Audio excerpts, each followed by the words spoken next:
Pendant 9 ans, je n'ai rien dit. 9 ans à encaisser. 9 ans à laisser ces mots me traverser sans me défendre.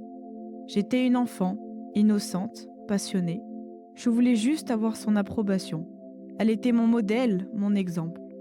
Et puis il y a eu ces phrases. T'es trop grosse, tu n'y arriveras jamais. Arrête d'insister. T'es nulle, tu fais honte. Au début, ça fait mal. Puis ça s'installe. Puis ça devient normal. Peu à peu, j'ai pensé avec ces mots. Je ne les entendais plus venir d'elle. Ils venaient de moi. Je me suis renfermée. J'ai grandi avec la honte accrochée au corps. Les années sont passées. Mon corps a changé. Je ne l'acceptais pas. Je me cachais. Je me détestais. La blessure la plus profonde, je me la suis infligée moi-même. Peut-être que je voulais qu'on remarque ma douleur. Peut-être je cherchais un regard, un sourire, une parole. Mais au lieu de ça, j'ai appris à survivre en silence. Et peu à peu, j'ai cessé d'aimer la vie. Et pourtant, je suis encore là. Je vis, même quand j'en ai pas envie.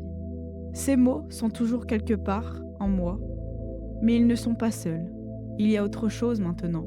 Une fatigue d'avoir eu mal si longtemps, une colère sourde. Et si ce n'était pas moi le problème?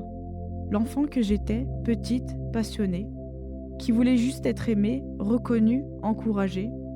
Je la vois et je comprends qu'elle n'était pas trop grosse, pas trop nulle, pas trop honteuse.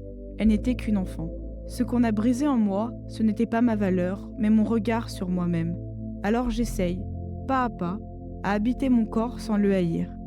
Je ne suis pas guérie, pas encore. Mais pour la première fois, je ne me bats pas contre moi, mais avec moi. Et peut-être qu'un jour, sa voix ne sera plus qu'une pensée lointaine, et la mienne, enfin, prendra toute la place.